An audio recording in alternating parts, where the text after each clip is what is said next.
ஆசான் அருட்தந்தை வேதாத்திரி மகரிஷி அவர்களே நம்மோடு சுக்குமமாக நிறைந்திருந்து இந்த தெய்வீக பயிற்சியை மிக சிறப்பாக நிகழ்த்தி கொடுப்பாராக. வாழ்க வளமுடன். வாழ்க வளமுடன். குரு வாழ்க, குருவே துணை, குருவடி சரண். வாழ்க வளம். வாழ்க வளமுடன். நண்பர்களே, மிக்க மகிழ்ச்சி. ஐயா வாழ்க வளமுடன் ஐயா. வாழ்க வளமுடன்மா. ஒரே நிமிடங்க ஐயா. நிறைய பேர் மைக்கு ஓபன் பண்ண தெரியலன்னு நினைக்கிறேங்க ஐயா. நோ சவுண்ட் போட்டுட்டே இருக்காங்க. சரிங்கம்மா, நான் இன்ஃபார்ம் பண்றேம்மா. ஓகேங்க ஐயா, நன்றிங்க ஐயா. நன்றி நன்றி. சரி,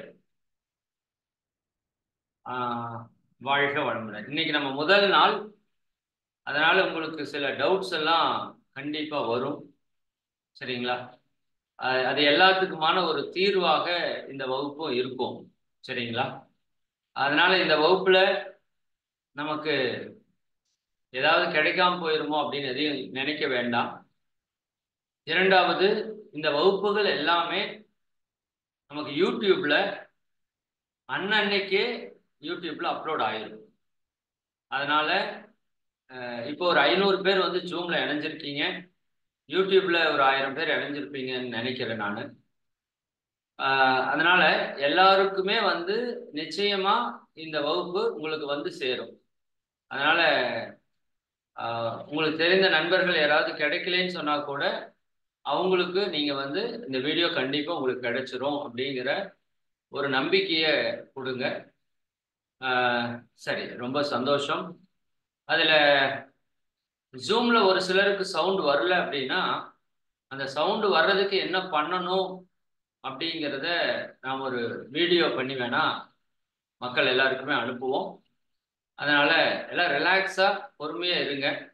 இது கேட்குறவங்களுக்கு தான் தெரியும், கேட்காதவங்களுக்கு என்ன சொல்றேன்னு தெரியாது. அவங்களுக்கு யூடியூப்னோட லிங்க் அனுப்பிச்சு அவங்கள பார்க்க சொல்லிடுங்க. சரிங்களா? சரி, மிக்க மகிழ்ச்சி. ரொம்ப ரொம்ப சந்தோஷம். நாம சொன்னது போல இப்போ யோகம் அப்படிங்கிறதுக்கான ஒரு அறிமுகத்தை நான் சிறிது நேரம் உங்களுக்கு சொல்லிட்டு, அதை தொடர்ந்து இந்த பயிற்சி நான் ஒரு 6 மாத காலத்திற்கு திட்டமிட்டு இருக்கிறோம். சரிங்களா? ஒரு 6 மந்த்ஸ் கோர்ஸா இதை திட்டமிட்டு இருக்கோம். இந்த பயிற்சியில நம்ம என்ன கொடுக்க போறோம் அப்படிங்கிறதையும், இரண்டாவது இந்த பயிற்சியில வர்றப்ப நாம என்னென்னவெல்லாம் செய்யணும் அப்படிங்கிறதையும் நான் இந்த பயிற்சியினுடைய நிறைவு தருணத்துல உங்களுக்கு ஷேர் பண்றேன். பயிற்சி மிக துல்லியமாக 12 மணிக்கு நிறைவாகும். சரிங்களா? சரி, அந்த விதத்துல முதல்ல உங்க எல்லாருக்கும் நன்றியை இந்த நேரத்தில் தெரிவித்துக் கொள்கிறோம். ஏன்னா இன்னைக்கு உலகம் போய்கின்ற இருக்கிற அந்த வேகத்துல இந்த யோகா தியானத்திற்குன்னு என்னால நேரம் ஒதுக்க முடியாதுன்னு சொல்றவங்க தான் 90% பேர் இருப்பாங்கன்னு நினைக்கிறது. சரிங்களா? அப்போ அவ்வளவு அன்பர்களுக்கு மையத்துல நாம் இந்த யோக பயிற்சியை கற்றுக்கொள்ளணும் அப்படின்னு நீங்க வந்திருக்கிறதே என்னை பொறுத்த வரைக்கும் மிகப்பெரிய ஒரு சாதனை தான். சரிதானுங்களா? சரி, அந்த விதத்துல உங்க எல்லாருக்கும் முதல்ல நன்றி.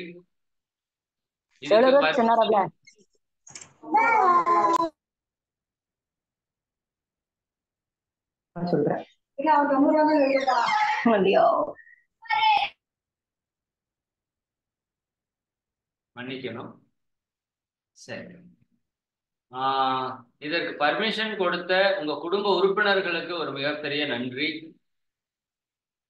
இந்த நிகழ்விற்கு நிறைய பேரு நம்ம இறை சாதனை மார்க்க அன்பர்கள் கடுமையாக உழைப்பை கொடுத்திருக்கிறாங்க.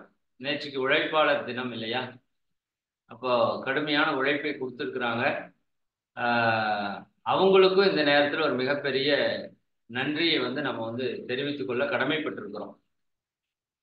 ஏன்னா எல்லா அன்பர்களுடைய கூட்டு முயற்சி தான் இன்னைக்கு இவ்வளவு அன்பர்கள் நாம் இதில் இணைந்து இருக்கிறதுக்கு மிக முக்கியமான ஒரு காரணம். அதனால இந்த நிகழ்விற்காக அருட்சேவையாற்றிய அருள் தொண்டாற்றிய எல்லா அன்பர்களையும் நாம நினைந்து நன்றியுணர்வோட வணங்கிக்கிறோம். அவங்களும் அவங்களுடைய அன்பு குடும்ப உறுப்பினர்கள் எல்லோரும் அவர்களுடைய தொழில் வளம், பொருளாதார வளம், ஆன்மீக மேம்பாடு அனைத்தும் மிக சிறப்பா இருக்கணும்னு இறையாற்றலிடம் வேண்டி வாழ்க வளமுடன்னு அவங்கள வாழ்த்தி மகிழ்கிறோம். ஏன்னா எப்பவுமே ஒரு மனிதன் வெற்றி அடையணும்னா அடிப்படையான தேவை வந்து நன்றி உணர்வுன்னு சொல்லுவாங்க. சரி, இன்னைக்கு நம்ம இத்தனை பேர் இங்க இணைஞ்சிருக்கிறோம் அப்படின்னா அதற்கு பல பேருடைய உழைப்பு தான் காரணம். நீங்களும் உங்களை இணைச்சு விட்டவங்களுக்கு இன்னைக்கு நிச்சயமா ஒரு ஃபோன் பண்ணி அவங்களுக்கு ஒரு தேங்க்ஸ் பண்ணுங்க. சரிங்களா? இது வந்து ஒரு மிகப்பெரிய ஒரு மாற்றத்தை நம்ம வாழ்க்கையில ஏற்படுத்தும். இந்த நன்றி உணர்வை பற்றியெல்லாம் நான் உங்களுக்கு பின்னாடி தெளிவுபடுத்துறேன். சரி, இன்னைக்கு டாபிக் வந்து யோகம் ஓர் அறிமுகம். யோகம் ஓர் அறிமுகம். ஏன்னா யோகத்தை பற்றி நமக்கு நிறைய புரிதல்கள் சமுதாயத்தில் இருக்கு. சரிங்களா? இப்ப நாம யோகம்னா என்னன்னு நினைக்கிறோம், அதுல என்னென்னவெல்லாம் நம்ம செய்ய போறோம் அப்படிங்கிறத முதல் நாளே உங்களுக்கு ஒரு தெளிவு கொடுத்துட்டோம் அப்படின்னா நீங்க தொடர்ந்து பயணிப்பதற்கு ஒரு ஈஸியா இருக்கும், லகுவா இருக்கும்னு சொல்லிட்டு அந்த டாபிக் இன்னைக்கு வந்து எடுக்கிறோம். சரி, நான் எந்த ஒரு உரை துவங்கினாலும் மேக்சிமம் என்னோட வகுப்பு வந்து ஒரு இன்ட்ராக்ஷன் செஷன் மாதிரி இருக்கும். சரிதானுங்களா? நேரடி வகுப்புனா இன்னும் லைவ்ல இருந்தால் இன்னும் நல்லா இருக்கும். பட் இப்போ நம்ம ஆன்லைன்ல தான் கனெக்ட் பண்றோம். பரவாயில்ல, ஆன்லைன்ல வந்ததுக்கு அப்புறம் அதுக்கு ஒரு பெரிய இன்னொரு தேங்க்ஸ் சொல்லணும் இல்லையா? நம்ம ஜூம், யூடியூப் இதெல்லாம் இல்லை அப்படின்னா இன்னைக்கு நம்ம இத்தனை பேர் வந்து இந்த இடத்துல இணையிறது அப்படிங்கிறது வந்து சாத்தியமே இல்லை இல்லைங்களா? அப்ப அதுக்கு ஒரு பெரிய டெக்னாலஜிக்கு ஒரு பெரிய நன்றி சொல்லணும்.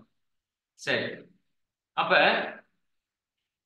யோகம் அப்படின்னா என்ன அப்படின்னு பாக்குறதுக்கு முன்னாடி நம்மளை பத்தி கொஞ்சம் நம்ம தெரிஞ்சுக்கலாம். சரிதானுங்களா? நம்மளை பத்தி தெரிஞ்சுக்கிட்டோம்னா நமக்கு பிரச்சனையே இல்லை அப்படிங்கிறது தான் திருமூலருடைய ஒரு கூற்று. தன்னை அறிய தனக்கொரு கேடில்லை அப்படின்னு அவர் சொல்லுவார்.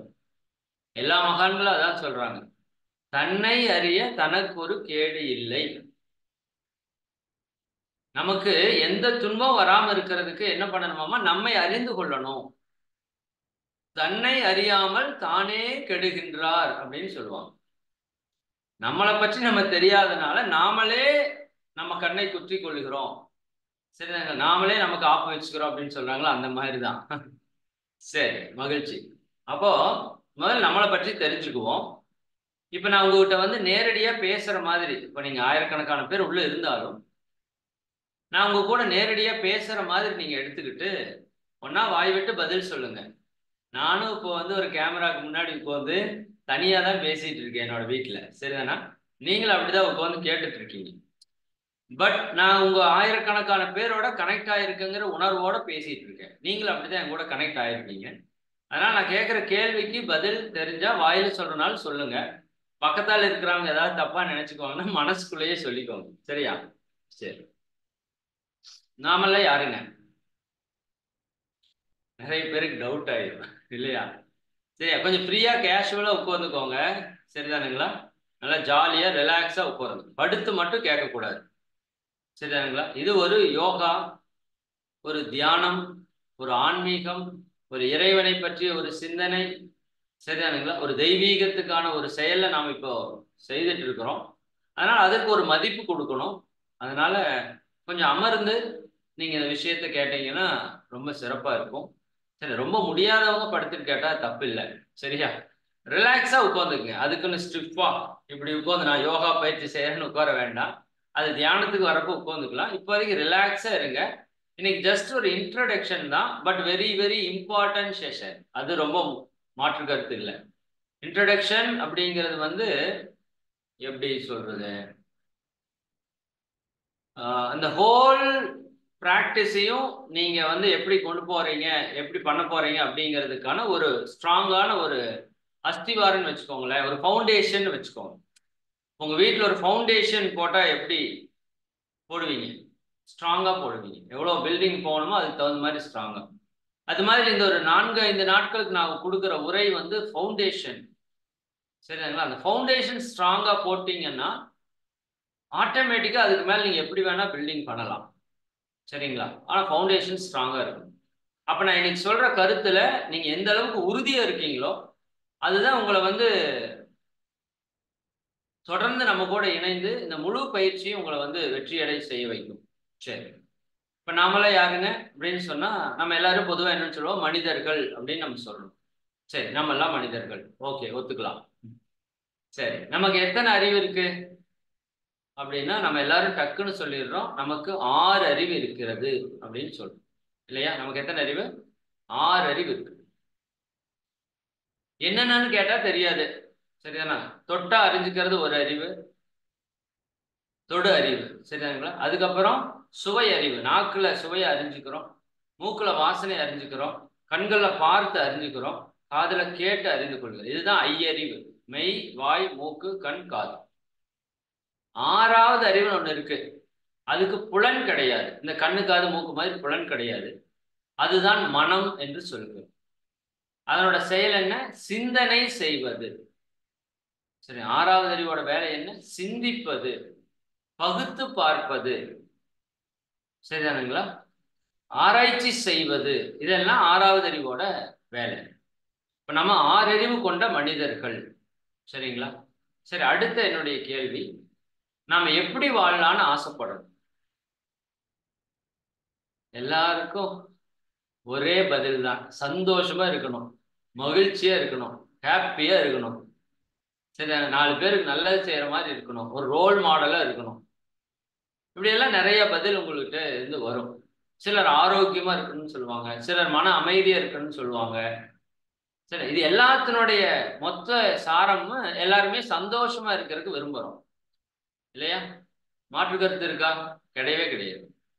சரி, எவ்வளவு % சந்தோஷமா இருக்க விரும்புறீங்க அப்படின்னா, இங்கதான் வள்ளுவர் சொல்ற ஒரே ஃபார்முலாவை நம்ம கடைபிடிக்கிறோம். உள்ளுவதெல்லாம் உயர் உள்ளல். அவர் என்ன சொல்றாரு? நினைக்கிறது பெருசா நினை.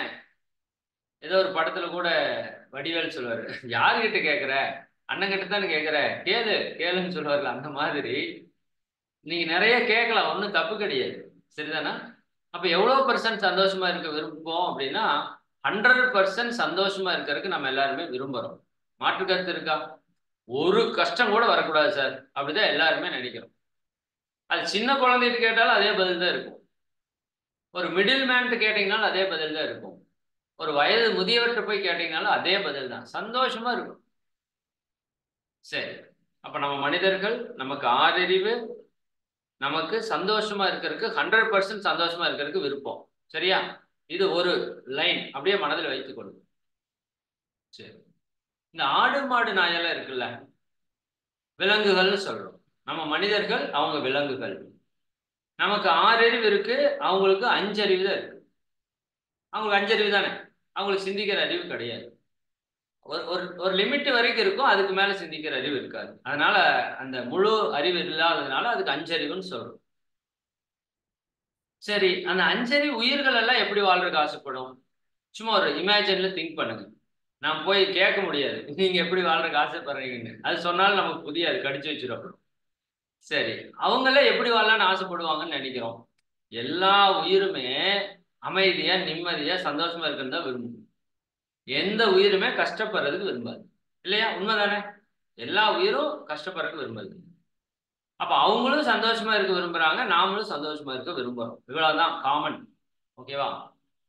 சரி, இப்ப நான் கேட்கிற கேள்விக்கு நீங்க சிந்திச்சு எனக்கு பதில் அனுப்பணும். ஒண்ணு சேட்ல போடுங்க, இல்ல யூடியூப்ல இருந்ததுன்னா மெசேஜ்ல போடுங்க. சரிங்களா? ஓகே. என்னுடைய கேள்வி, இந்த கேள்விக்கு 6வது அறிவை பயன்படுத்தி சிந்திச்சு பதில் சொல்லுங்க. ஒரு 10 செகண்ட் எடுத்துட்டு கூட சொல்லுங்க, அவசரப்படாம. நாம சந்தோஷமா வாழ்றோமா, நாய் சந்தோஷமா வாழுதா? இதுதான் கேள்வி. கேள்வி புரிஞ்சுச்சா? சரி, உங்களோட ஆன்சருக்காக வெயிட்டிங். எப்பா, ஊருப்பட்ட பேர் வெறித்தனமா மெசேஜ் பண்றாங்க. நாய் தான் சார், டாக் தான் சார். சரிதானா?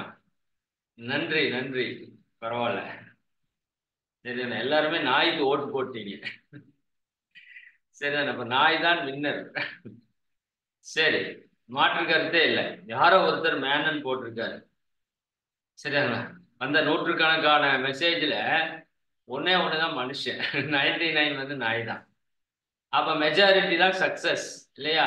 மெஜாரிட்டி எடுக்கிறவங்க தானே ஜெயிச்சாங்கன்னு அர்த்தம் இல்லையா? அப்ப நாய்க்கு தான் நம்ம வந்து வெற்றி அறிவிக்கிறோம். நம்மளை விட நாய் சந்தோஷமா இருக்குது இல்லையா?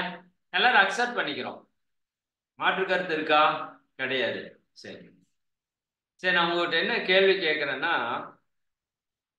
நம்மளை விட நாய் சந்தோஷமா இருக்குதுன்னு எல்லாருக்கும் தெரியுது. என்ன காரணத்தாலேன்னு சொல்றீங்க? சரி, இதுக்கு வந்து நீங்க ஒன்று டைப் பண்ணீங்கன்னா ரொம்ப டைம் ஆகும். உங்க மனசுல இருக்கிறத நானே சொல்றேன். ஆனா நானும் மனுஷன் தானே. சரிதானா? சரி, நாய் தான் சந்தோஷமா இருக்குதுன்னு சொல்றதுக்கு என்ன காரணம் அப்படின்னா, எந்த நாய்க்கும் பிபி இல்லை, சுகர் இல்லை, பைல்ஸ் கம்ப்ளைண்ட் இல்லை, ஹார்ட் அட்டாக் வர்றதில்லை, கிட்னி ஃபெயிலியர் இல்லை, யூட்ரஸ்ல கேன்சர் இல்லை, பிரஸ்ட் ரிமூவ் பண்ண வேண்டிய அவசியம் இல்லை கேன்சரால. இன்னைக்கு வரைக்கும் நார்மல் டெலிவரி தாங்க. மாற்று கருத்து சொல்ல முடியுமா உங்களால? இன்னைக்கும் அது 2 குட்டி 4 குட்டி போடுறதா இருந்ததுன்னா நார்மல் டெலிவரி தான் நடக்குது. யாரும் சிசேரியன் பண்றது இல்லை. நான் இன்னொன்னு சொல்லுவேன், நீங்க ஆச்சரியமா பார்ப்பீங்க. உங்க வீட்லயே நாய் வளர்த்துறீங்கல்ல, எந்த நாய்க்காவது சொத்தப்பல் பார்த்துருக்கீங்களா? சொத்தப்பல் இருக்கா? சரிதானே? நாய்க்கு சொத்தப்பல்லே கிடையாது. இதை விட பெரிய ஆச்சரியம் ஒன்று சொல்லட்டுமா? நாய் பல்லு விளக்குறதே கிடையாது. சரியா? இப்ப யாரோ ஒருத்தர் சொல்றாரு, அப்படியா சார், நல்ல டெக்னிக் சொல்லி கொடுத்துருக்கீங்க, இன்னையில இருந்து நான் பல்லே விளக்குறது இல்ல, சொத்த பல்லே வராது அப்படின்னாருன்னா, சொத்த பல்லு மட்டும் வராது, கூட யாரும் பக்கத்தால வரமாட்டாங்க. சரிதானா? அப்ப இது சிந்திக்க வேண்டிய விஷயம். ஒரு நாய் பிறந்ததுல இருந்து இறக்குற வரைக்கும் பல்லு விளக்குறது இல்ல, ஆனா அதுக்கு சொத்த பல்லே வர்றதில்லை. யோசிக்கணுமா வேண்டாம்? சரிதானுங்களா? எவ்வளவு பெரிய விஷயம் பாருங்க. சிம்பிளான விஷயம், பட் ரொம்ப ஆழமான விஷயம். நாம காலையிலே நைட்டு ஷிஃப்ட் போட்டு பல்லு விளக்குறோம். வாயை திறந்தா 7 சொத்தை இருக்கு, 4 பல்ல புடுங்கி வச்சிருக்கிறோம். சரி, அதுக்கு ஒரு டாக்டர் படிப்பு வேற வச்சிருக்கோம். அப்ப நம்மளை விட நாய் சந்தோஷமா இருக்குன்னா அதுக்கு முதல் காரணம் அது உடல் ஆரோக்கியத்தோடு இருக்கிறது. ஏத்துக்கலாமா? சரி, நமக்கு நல்ல விஷயம் எங்க இருந்தாலும் கத்துக்கலாம். புரியுதா இல்லையா? மற்ற உயிர்கள் இருக்கிற நல்ல விஷயத்தை நம்ம கத்துக்கலாம். அப்ப அது உடல் ஆரோக்கியத்தோடு இருக்குது, அதனால அது சந்தோஷமா இருக்கு. நம்ம அளவுக்கு உடல் அதுக்கு பிரச்சனை இல்லை. சரிதானுங்களா? சரி, அதுக்கெல்லாம் என்ன காரணம், எப்படி சரி பண்றதுன்னா பின்னாடி நான் சொல்றேன். ஜஸ்ட் நீங்க புரிஞ்சுக்கோங்க. ரெண்டாவது, எந்த நாய்ங்கிறது மட்டும் இல்லை, எல்லா உயிரினமும் நீங்க எடுத்துக்கோங்க. உதாரணத்துக்கு நம்ம வீட்டில் வளர்க்குற பிராணி அப்படிங்கிறதுனால நான் நாயை சொல்றேன். ரெண்டாவது, எந்த நாய்க்கும் வந்து எந்த உயிர்களுக்கும் வந்து எதிர்காலத்தை பத்தின பயம் இருக்காது. கரெக்டா?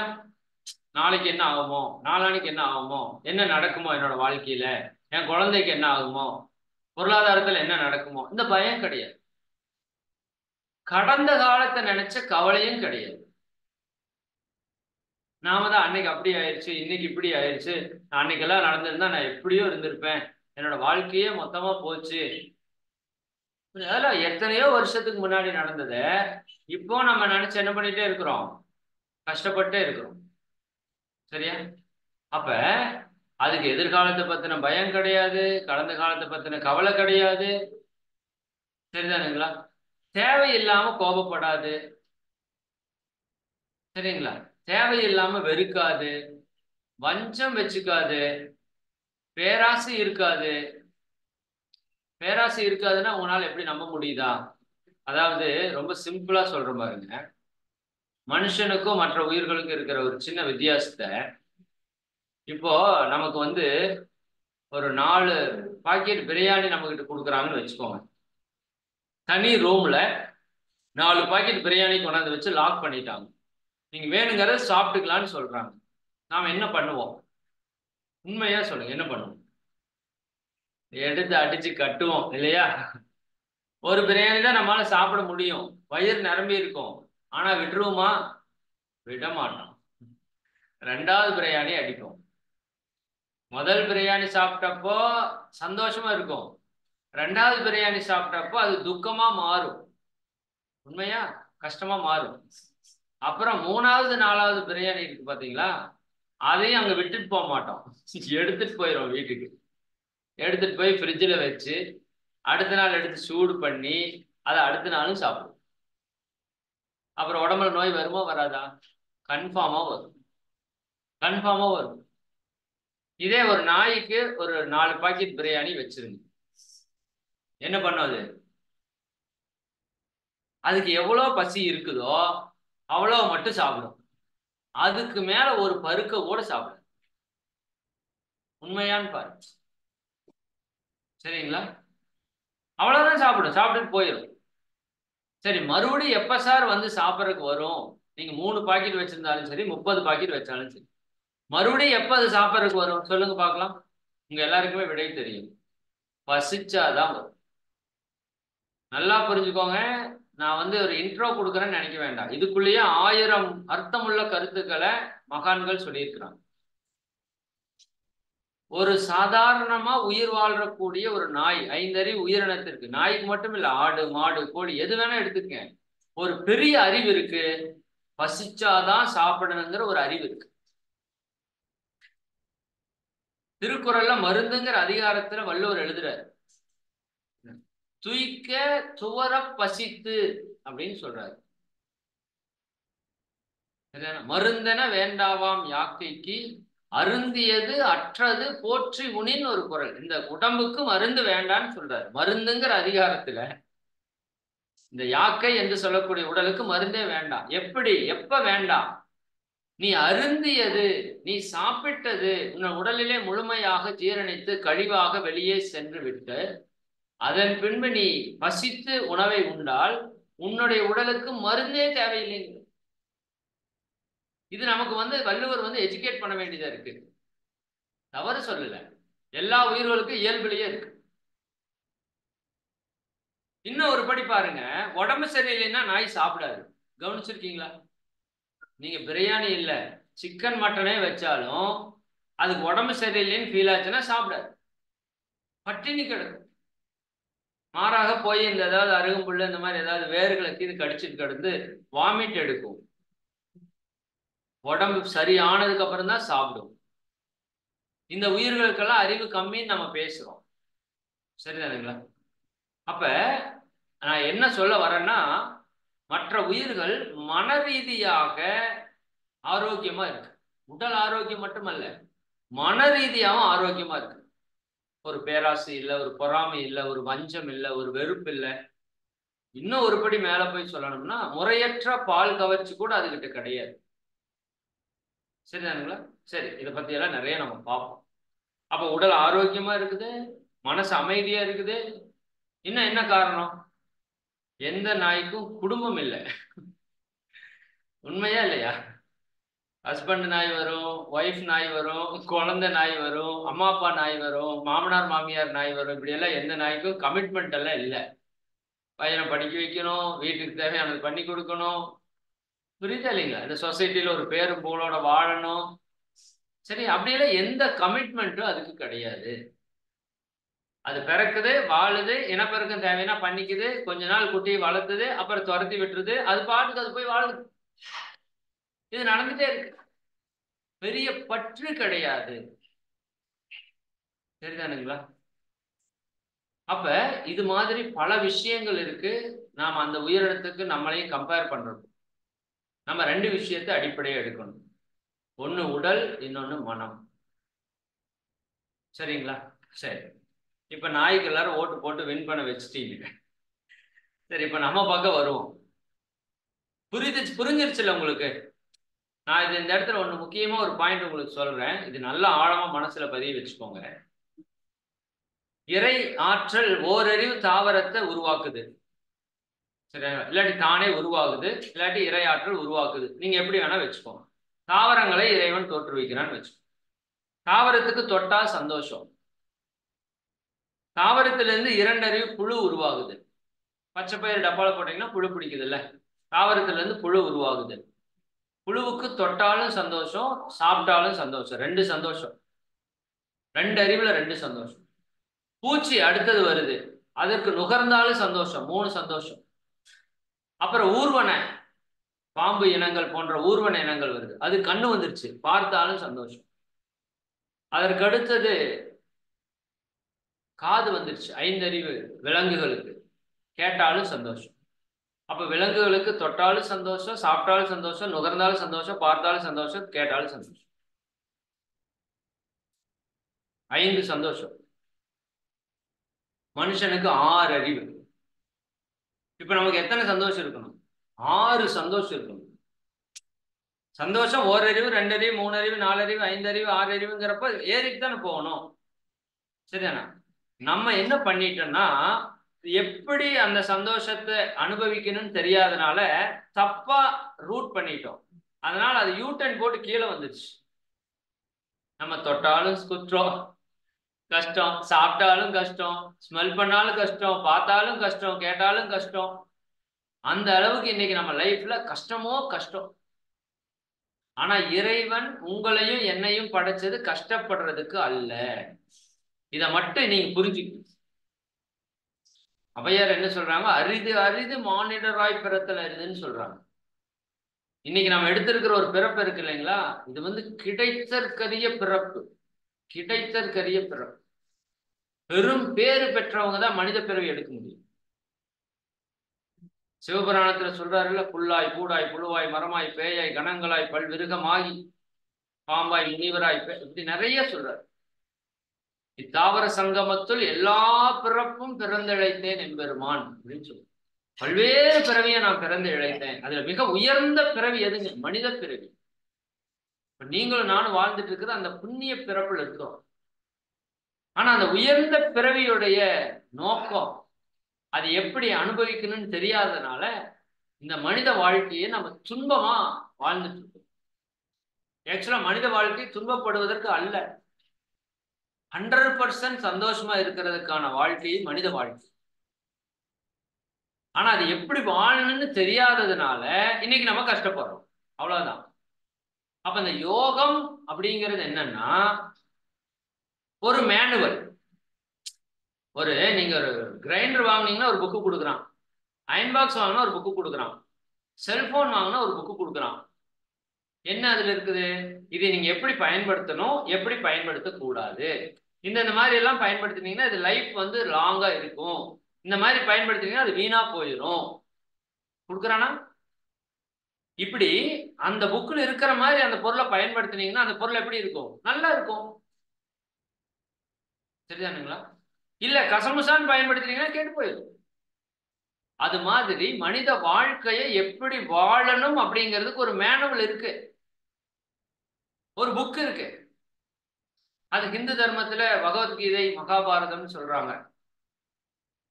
சரிதானுங்க? இன்னும் நிறைய வேதங்கள்னு சொல்றாங்க, ரிக் யஜுர் சாம அதர்வன வேதங்கள்னு சொல்றாங்க, 4 மறைகள் சொல்றாங்க. சரிதாங்களா? கிறிஸ்துவ மதத்துல பைபிள் என்று சொல்கிறார், இஸ்லாத்துல புனித குரான் என்று சொல்கிறார். சரிங்களா? பௌத்தத்துல தம்ம பதம் என்று சொல்கிறாங்க. சரிங்களா? இந்த நூல்கள் எல்லாம் எதற்காக அப்படின்னா ஒரு மனிதன் எப்படி வாழ்ந்தால் அவன் மகிழ்ச்சியாக, நிம்மதியாக, சந்தோஷமாக, ஆனந்தமாக, ஆரோக்கியமாக வாழலாம் அப்படிங்கிறதுக்கான செய்திகளை தொகுத்த ஒரு புத்தகங்கள். எல்லா புக்லயும் ஒண்ணுதான் சொல்றாங்க, அந்தந்த மகான்னா இருக்கிறதுனால கொஞ்சம் லாங்குவேஜ், கொஞ்சம் விதம், சொல்ற விதம் மாறி இருக்கு. ராமகிருஷ்ண பரமசர் சொல்ற மாதிரி எல்லா நதிகளும் கடல்ல தான் கலக்குது, ஆனா வழிகள் பாதைகள் வெவ்வேறையா இருக்குது. அது போல நம்ம எல்லா மதங்களும் சொல்ற விஷயம் ஒண்ணுதான். என்ன சொல்லுது? உடம்ப நல்லா வச்சுக்கோ, மனசு நல்லா வச்சுக்கோ, யாருக்கும் துன்பம் கொடுக்காத, முடிஞ்ச வரைக்கும் மற்றவங்களுக்கு நல்லதை செய், அவ்வளவுதான். வேற என்ன சொல்லுது? எல்லா மதம் ஒண்ணுதான் சொல்லுது. அதற்கான வழிமுறைகளை, வாழ்க்கை முறைகளை அது கற்றுக் கொடுக்குது. ஆனா இன்னைக்கு நம்ம அதுல இருந்து போதனைகள் எடுக்க முடியல. அப்ப மகான்கள் என்ன பண்றாங்க? யோகத்தை பயிற்சியாக மாற்றி நமக்கு கொடுக்குறாங்க. சரியா? அப்ப யோகம் என்பது ஒரு மனிதன் எப்படி வாழ வேண்டும் என்று கற்றுக் கொடுக்கக்கூடிய ஒரு நூல், அதான் யோகம். வேற ஒன்றும் கிடையாது. இந்த பயிற்சியில உங்களுக்கு வர வர உங்களுக்கு புரியும் அது எல்லாமே. சரிங்களா? சரி, அப்ப ஒண்ணு புரிஞ்சுக்கோங்க, நாம இன்னைக்கு எடுத்திருக்கிற பிறப்பு கிடைத்திருக்கிற பிறப்பு, சாதாரண பிறப்பு அல்ல. சரியாங்களா? அது இத்தனை நாள் நீங்க எப்படி நினைச்சிட்டு இருந்தீங்களோ எக்ஸ் ஆர் ஒய், அதை விட்டுருங்க, பரவாயில்ல. சரி, இனிமேல் உங்களோட பிறப்பு உயர்ந்த பிறப்புன்னு நினைங்க. நீங்க எதையோ சாதிப்பதற்காக இங்க பிறந்திருக்கீங்கன்னு நினைங்க. சாதிக்கிறதுனா இந்த பொருளாதாரத்துல போய் வீடு கட்டுறது, கம்பெனி வைக்கிறது, கோடி கோடியா சேர்த்துறது, அதுன்னு நான் சொல்லல. அதையும் பண்ணலாம், அதையும் பண்ணலாம், அது ஒரு பெரிய விஷயம் கிடையாது. பட் அதையும் கடந்து அந்த இறைவனை உணர்வதற்கான பிறப்பு எடுத்திருக்கிறோம். இறைவனை உணர்றதுன்னா ஏதோ கொட்டை மொட்டையும் போட்டு காட்டுக்குள்ள போய் வந்துட்டு பண்ற வேலை அல்ல. அப்படி நம்ம முன்னோர்கள் முனிவர்கள் பண்ணாங்க, அது தப்பு இல்லை.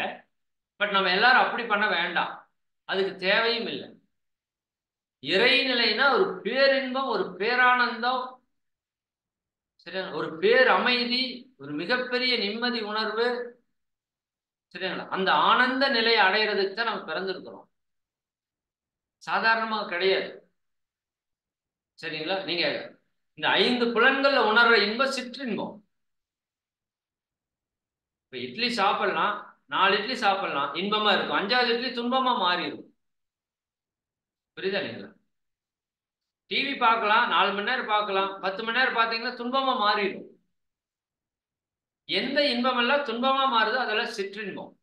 இந்த உலகத்தில் நாம் அனுபவிக்கிற எல்லா இன்பம் சிற்றின்பம். அந்த அளவுக்கு மேல போனா துன்பமா மாறிடும். ஆனால் இறை இன்பம் பேரின்பம். சரியா? நாம் அந்த பேரின்பத்தை அனுபவிப்பதற்காக வந்திருக்கிறோம். நல்லா புரிஞ்சுக்கோங்க, இந்த பிறவிலையும் அனுபவிக்கணும். அதுக்கு தடையா நம்முடைய பாவ புண்ணிய கர்ம வினைகள் இருக்கு. அதையெல்லாம் கழிப்பதற்கு தான் இந்த மனித பிறவி. அப்ப அதெல்லாம் கழிக்கிறது எப்படி? ஈஸியா கழிக்கிறது எப்படி? கஷ்டப்படாம கழிக்கிறது எப்படி? சரியா? இது எல்லாம் கற்றுக் கொடுக்கக்கூடியதுதான் யோகம். அது 6வது அறிவு இருக்கிற மனிதனுக்கு மட்டும்தான் கற்றுக் கொடுக்க முடியும். இப்ப ஆடு மாடை கூட்டிட்டு வந்து வகுப்பு எடுக்க முடியுமா நம்ம? அது என்ன புரியுமா சொல்லுங்க? அது புரியாது, அதனோட அறிவு அவ்வளவுதான். சரிங்களா? அப்ப இன்றிலிருந்து நீங்க நினைச்சுக்கோங்க, மிக உயர்ந்த ஒரு புனிதமான ஒரு பிறப்பை நம்ம எடுத்திருக்கோம். அந்த பிறவிய நீங்க முழுசா சந்தோஷமா வாழ்ந்து பயன்படுத்தணும். ஆனா அது எப்படி வாழணும்னு தெரியாததால இந்த பிறவியில நம்ம நிறைய துன்பத்தை அனுபவிக்கிறோம். அதனால மனித வாழ்க்கையே வெறுத்து போகுது. உடல்ல ஒரு பக்கம் நோய், மனதில் ஒரு பக்கம் பிரச்சனைகள், குழப்பங்கள், சண்டைகள், சச்சரவுகள், கோபதாபங்கள், வெறுப்புகள், வஞ்சம், குடும்பத்துல உறவுகள்ல ஒரு இணக்கம் இல்லை, ஒரு நிம்மதி இல்லை, பொருளாதாரத்துல ஒரு நிறைவு இல்லை. புரியுதுங்க? இதெல்லாம் மனிதனை போட்டு அப்படியே அலக்கழிக்குது. இதுல எல்லாம் மீண்டு நம்மால வர முடியும். சரிங்களா? தாமரை இழை தண்ணீர் போல நாம் எப்படி இந்த உலகத்தில் இருக்கோம், ஆனா சந்தோஷமா இருக்கலாம், கஷ்டப்படாம இருக்கலாம். முடியுமானா நிச்சயமா முடியும். மனிதனால் மட்டுமே முடியும், உங்களால் என்னால் மட்டுமே முடியும். அப்ப அந்த உயர்ந்த 6வது அறிவை பெற்றிருக்கிறோம். நான் அடிக்கடி கேட்பேன், இப்படி எல்லாம் சொல்றீங்களே, இது எப்படி நாங்க நம்புறது? இது எங்களுக்கு நம்பிக்கைக்குரியதா இல்லையே. எங்க வாழ்க்கையில் ரொம்ப கஷ்டங்களை நாங்க அனுபவிச்சுட்டு இருக்கோம், நாங்க நினைச்சது எதுவுமே நடக்க மாட்டேங்குது, ஆப்போசிட்டா நடக்குது. இதெல்லாம் எங்களால் மாற்ற முடியுமா? நிச்சயமாக மாற்ற முடியும், சத்தியமாக மாற்ற முடியும். உங்க ஒவ்வொருத்தராலையும் மாற்ற முடியும். உங்களுக்குள்ள அவ்வளவு பெரிய ஆற்றல் இருக்குது.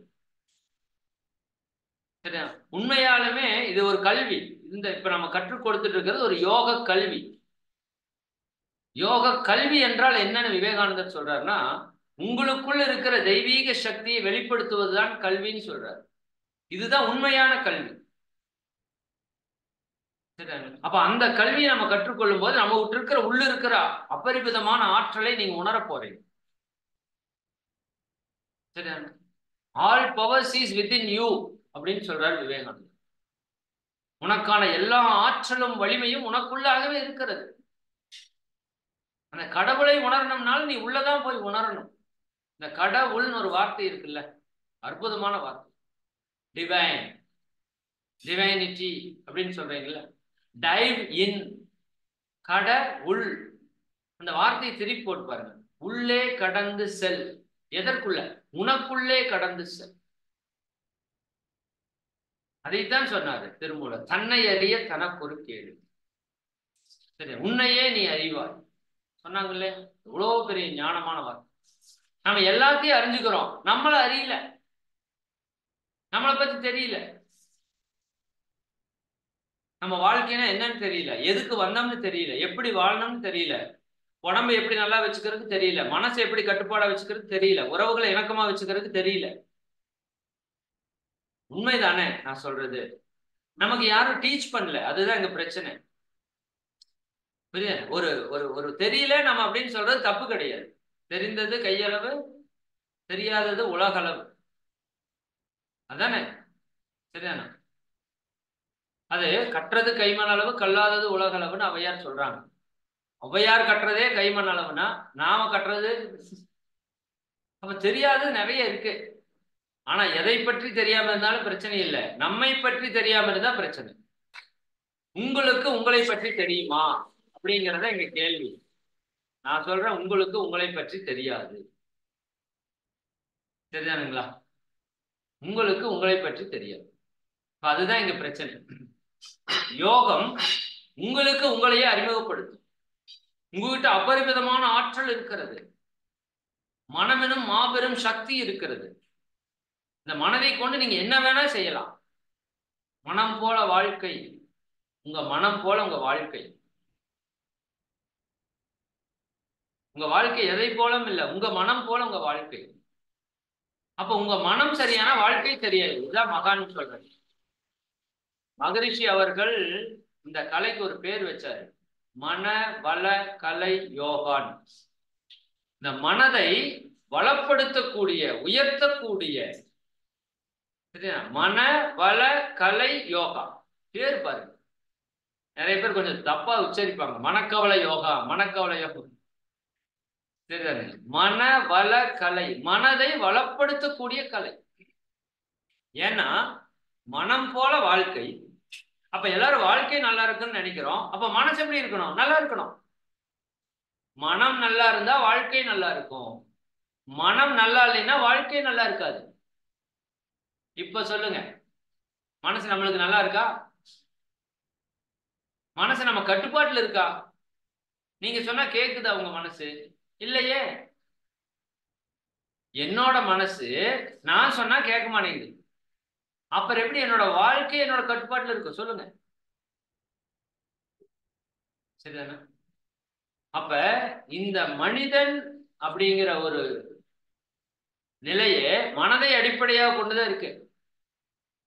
அப்ப இந்த யோகம் என்ன பண்ணுது? நம்ம மனதை வளப்படுத்துது, நம்ம மனதை ஆற்றல் படுத்துது, நம் மனதை நுட்பப்படுத்துது, நம் மனதுல அதனுடைய அறிவை விரிவாக்குகிறது. அப்ப மனம் அது செம்மையானால் மந்திரம் ஜபிக்க வேண்டாம். திருமூலர் சொல்லிட்டார், மனம் செம்மையாயிருச்சுன்னா நீ மந்திரம் சொல்ல வேண்டாம், நீ நினைச்சதெல்லாம் நடக்கும். என்ன நினைச்சாலும் நடக்கும். சரிதானுங்களா? சரி, அந்த விதத்துல ஆறாவது அறிவை பெற்ற பெரும் பேறு பெற்றவர்கள் நாம. இனிமேல் உங்களை பற்றி நீங்க குறைய நினைக்காதீங்க. குறிப்பா இந்த பயிற்சிக்குள்ள வந்துட்டீங்கல்ல, நிச்சயமா நீங்க மிகப்பெரிய ஒரு புண்ணியசாலிகள், மாற்று கருத்து இல்லை. நான் வந்து முகஸ்துதிக்காக எங்கேயும் எதையும் பேசுறது இல்லை. ஏன்னா இந்த பயிற்சிக்காக நாங்க 1 மாதமாக திட்டமிட்டு செயல்படுத்திட்டு இருக்கோம். 1 மாசமா செயல்படுத்துறோம். சரிதானா? நூற்றுக்கணக்கான வாட்ஸ்அப் குரூப், புதிதாக 200-300க்கு மேற்பட்ட வாட்ஸ்அப் குரூப், ஆயிரக்கணக்கான பல்லாயிரக்கணக்கான மக்களுக்கு இந்த மெசேஜ் போயிருக்கு. ஆனா இன்னைக்கு நம்ம வந்திருக்கிறவங்க சில 1000 பேர் தான். ஏன் 10,000 பேர் எங்க போனாங்க? எல்லாருக்கும் பிரச்சனை இல்லையா? உடல்ல நோய் இல்லையா? மனதுல குழப்பம் இல்லையா? வாழ்க்கையில சிக்கல் இல்லையா? தீர்வு தேவை இல்லையா? எல்லாமே தேவை. ஆனா ஏன் அவங்க வரல? ஏன் அவங்க வரல? இங்க வந்து இந்த விஷயத்த நீங்க காதுக்குள்ள கேட்கணும் அப்படின்னா அதுக்கு ஒரு புண்ணியம் இருக்கணும். நல்லா புரிஞ்சுக்கோ. எதுவுமே சும்மா நடக்காது இயற்கையில. இன்னைக்கு வந்து இத்தனாயிரம் பேர் இந்த நேரத்துல இங்க உட்கார்ந்துட்டு இருக்கணுங்கிறதுக்கான ஒரு புண்ணிய பதிவு உங்ககிட்ட இருந்தாதான் இது நடக்கும். இல்லாட்டி நடக்காது. நீங்க நினைச்ச போல திருப்பதி போக முடியுமா? போக முடியாது. திருப்பதியிலே இருப்பாரு, ஆனா போயிருக்க மாட்டாரு. கேட்டுப்பாரு. நினைச்ச போல மெக்கா மெதினா போயிட முடியாது. பணம் இருக்கிறதுங்கிறதெல்லாம் போயிட முடியாது. போகணும்னு ஆசை இருக்கிறதாலையும் போயிட முடியாது. அங்க போறதுக்கு அது ஒரு புனித ஸ்தலம், புண்ணிய ஸ்தலம். புரியுதா இல்லைங்களா? அங்க போகணுங்கிறதுக்கான புண்ணிய பதிவு உங்ககிட்ட இருந்தா தான் நீங்க போக முடியும். யோசித்து பாருங்க. நம்ம எத்தனையோ நல்ல இடங்களுக்கு போகலாம்னு நினைப்போம், ஆனா போக முடியாது. அப்போ எனக்கு தெரிஞ்ச உலகத்திலேயே மிகப்பெரிய ஒரு நல்ல இடம் வந்து இந்த யோக பயிற்சியை கற்றுக்கொள்ற இடம் தான். நீங்க நான் என்னை பத்தி இன்ட்ரோடியூஸ் பண்ணலன்னு நினைக்கிறேன் இல்லையா? என்னுடைய பெயர் இறை மதன். சரிங்களா? முழு பெயர் மதன் குமார். இந்த யோக பயிற்சிகளுக்காக எல்லாம் வல்ல இறைவனே தானே எல்லாமா வந்திருக்கான்னு சொல்றோம். அதனால எல்லாவற்றுக்கும் முன்னாடி இறை அப்படிங்கிற ஒரு பெயரை நான் சேர்த்தினேன். அப்போ நீங்களும் உங்க பேருக்கு முன்னாடி இறைங்கிறத சேர்த்திக்கலாம். அது எனக்குன்னு உரிய சொத்தெல்லாம் கிடையாது. எல்லாம் வல்ல இறைவன் தான் எல்லாமா இருக்கிறான்னு சொல்றீங்க. அப்ப நான் யார்? இறைவன். அப்ப நீங்க யார்? இறைவன். அப்ப என்னை நான் மதிக்கணும் அப்படிங்கிறதுக்காக என் உடலுக்கு ஒரு மதிப்பு கொடுக்கணும், என்னுடைய மனதிற்கு நான் ஒரு மதிப்பு கொடுக்கணும், என்னோட உயிர் ஆற்றலுக்கு ஒரு மதிப்பு கொடுக்கணும், என்னோட அறிவுக்கு நான் ஒரு மதிப்பு கொடுக்கணும், என்னை நான் மதிக்கணும். இப்ப பிரச்சனை என்னன்னா, நான் மற்றவங்களுக்கு மதிப்பு கொடுக்குறேன், எனக்கு நான் மதிக்கிறதே இல்லை. என்னோட உடம்பை நான் மதிக்கிறது இல்லை, என்னோட மனசை நான் மதிக்கிறது இல்லை. புரியுதா இல்லைங்களா? அப்ப என்னை நான் மதிக்கணுங்கிறங்காட்டி இறை மதன் அப்படின்னு வச்சுட்டேன். இறைவனே உன்னோட உடல் உயிர் மனமா இருக்கிறான்பா, அதை கரெக்டா பாதுகாத்து பராமரிச்சு காப்பாத்திக்கோ. சரிதானுங்களா? சரி. அப்போ நான் வந்து திருப்பூர்ல இருக்கிறேன். இப்ப இந்த கிளாஸ் வந்து இந்திய நாடு, தமிழ்நாடு மாநிலம், திருப்பூர் மாவட்டம், அங்க இருக்கிற இடத்துல இருந்து நான் உங்களுக்கு பேசிட்டு இருக்கேன். இன்னைக்கு வேர்ல்டு ஃபுல்லா அந்த பயிற்சி வந்து நம்ம உலகத்துல பல நாடுகள்ல இருந்து மக்கள் இணைஞ்சிருக்காங்க. நிறைய பேர் சொன்னாங்க. சரியானுங்களா? அப்ப நம்ம இணைவதற்கான ஒரு வாய்ப்பை இந்த பிரபஞ்சம், இயற்கை, நம்ம செய்த புண்ணியம் இந்த இடத்துல நமக்கு கொடுத்துருக்குது. அதனால அதுக்கு ஒரு பெரிய நன்றி. நம்ம முன்னோர்கள் செய்த புண்ணியத்தினாலதான் நம்ம இவ்வளவு வந்து ஒரு நல்ல விஷயத்தை கற்றுக்கிறதுக்கான வாய்ப்பு கிடைச்சிருக்கு. ஆனா நல்லா புரிஞ்சுக்கோங்க, வாய்ப்பு கிடைச்சவங்க எல்லாம் வாய்ப்பை பயன்படுத்துறது இல்லை. இது ஒரு சிக்கல் இருக்கு நம்ம கிட்ட. சரிதானா? வாய்ப்பு கிடைச்சவங்க எல்லாம் அந்த வாய்ப்பை பயன்படுத்திக்கிறது இல்லை. நிறைய பேருக்கு வாய்ப்பு இயற்கை கொடுக்குது. சிலர் பயன்படுத்தி வெற்றி பெறாங்க, சிலர் பயன்படுத்தாம எப்பவும் போல வாழ்றாங்க. சரியா? நீங்க முழுசா பயன்படுத்தியவர்கள். சரிதானுங்களா? சரி. சரி, நான் என்னை பத்தி ஒரு சின்ன இன்ட்ரோவும் கொடுத்துட்டு அதுக்கு அடுத்ததுக்கு வர்றேன். என்னுடைய பேர் இறைமதன். திருப்பூர்ல இருக்கிறோம். கடந்த ஒரு 19 ஆண்டுகளுக்கு முன்னாடி, எனக்கு வயது வந்து 39. சரிங்களா?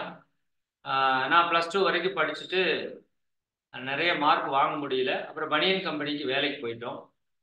அங்க வேலைக்கு போகும்போது உடல் ரீதியா நிறைய பிரச்சனை, இரவு பகலான வேலை, மன ரீதியான நிறைய உளைச்சல்கள், எதிர்காலத்தை பத்தின ஒரு பயம், இப்படியெல்லாம் நிறைய பிரச்சனைகள், நிறைய டென்ஷன், வெறுப்பு, ஒரு நிம்மதியே இல்லாத ஒரு வாழ்க்கை. அப்போ ஒரு குறிப்பிட்ட நாள்ல எனக்கு உடல் ரீதியா நிறைய தொந்தரவுகள் ஏற்பட ஆரம்பிச்சிச்சு.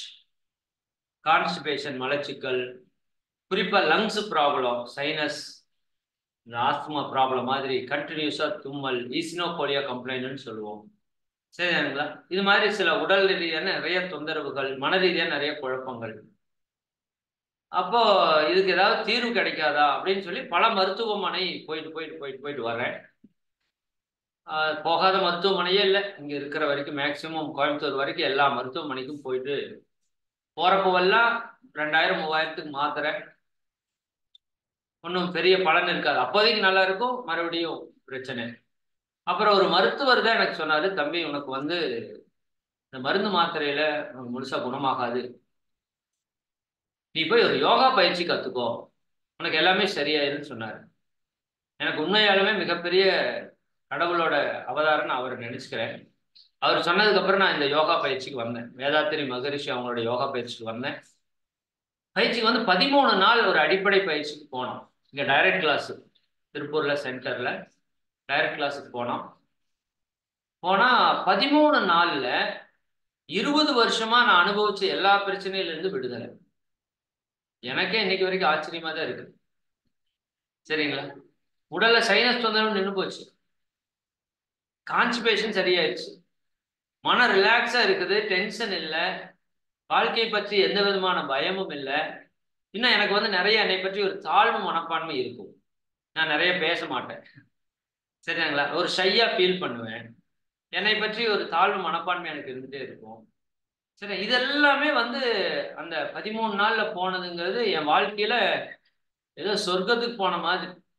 ஏன்னா கர்ச்சீஃப் இல்லாம துண்டு இல்லாம நான் வெளியே போனதே இல்லை. எத்தனை தும்மல் எப்படி வரும்னே தெரியாது.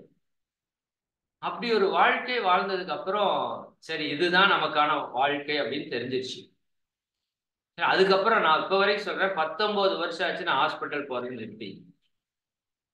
என்னைக்கு பயிற்சிக்குள்ள போய் பயிற்சி பண்ண ஆரம்பிச்சிருமோ அன்னையிலேருந்து இன்னைக்கு வரைக்கும் நான் ஹாஸ்பிட்டல் போனது கிடையாது. மனதில் எந்த விதமான தேவையற்ற உணர்வுகளும் நமக்கு வர்றதில்லை.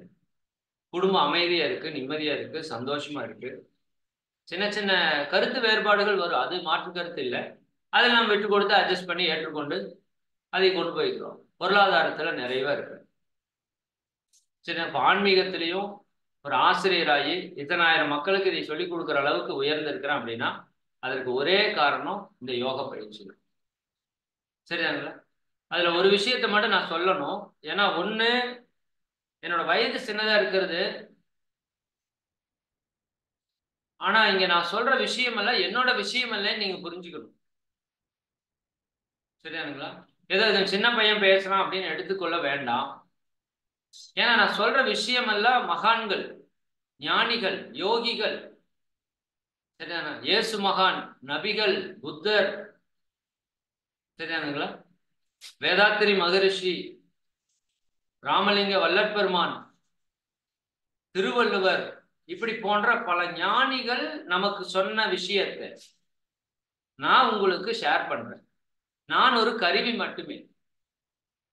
சரிதானுங்களா? நீங்க ஒரு மைக் வழியா ஒருத்தர் பேசி ஸ்பீக்கர்ல சவுண்டு கேட்குது, நீங்க போய் ஸ்பீக்கர் நீ ரொம்ப நல்லா பேசின ஸ்பீக்கர் அப்படின்னா சொல்லுவீங்க? இல்ல, பேசினவரை நன்றிங்க சார் சூப்பரா பேசுனீங்கன்னு சொல்லுவீங்க. அது மாதிரி நான் சொல்லக்கூடிய கருத்துக்கள் எல்லாம் மகான்களுடைய. இப்ப நீங்க நன்றி சொல்லணும்னா மகான்களுக்கு தான் சொல்லணும். சரிதானுங்களா? இதுல ஏதாவது தப்பா சொன்னா அது என்னுடைய கருத்தா இருக்கலாம். புரியுதா இல்லைங்களா? அப்ப நான் சொல்ற விஷயம் எல்லாம் என்னுடைய கருத்து அல்ல, மகான்கள் ஞானிகள் சொன்ன கருத்து. அவர்களுக்கு யார் சொன்னா? இறைவன் சொன்னது. இறைவன் மகான்களுக்கு சொல்லி மக்களுக்கு சொல்லப்பட்ட கருத்துக்களை மகரிஷி அவங்க மிக எளிமையா நமக்கு கொடுத்துருக்காங்க. அதை நான் உங்ககிட்ட ஷேர் பண்ணேன். சரிங்களா? அப்படி ஷேர் பண்றதுக்கான ஒரு வாய்ப்பையும் இயற்கை எனக்கு கொடுத்து இவ்வளவு 1000 அன்பர்களுக்கு என்னோட ஒரு நட்பு உறவை ஏற்படுத்தி ஒரு வாழ்க்கையில ஒரு தெய்வீகமான ஒரு மகிழ்ச்சியான வாழ்க்கையை வாழ்ந்துட்டு இருக்கிறோம். இப்படி எல்லாருமே நீங்களும் வாழ முடியும். சரி, இது ஒன்றும் மாற்று கருத்தே கிடையாது. அதற்கு நீங்க கொஞ்ச நாள் எங்கூட சேர்ந்து டிராவல் பண்ணணும். சரிங்களா? எவ்வளவு நாள் டிராவல் பண்ணணும்? ஒரு 6 மாத காலம் டிராவல் பண்ணணும். 6 months. 6 மாசமா அப்படி கேட்க வேண்டாம். வாரத்துல 3 நாள் தான் நம்ம சொல்லி இருக்கிறோம். வாரத்துல 3 நாள், செவ்வாய், வியாழன், சனி. இன்னைக்கு வியாழக்கிழமை தொடங்கி இருக்கிறோம் அப்படின்னா இன்னைக்கு குருவினுடைய நாள்.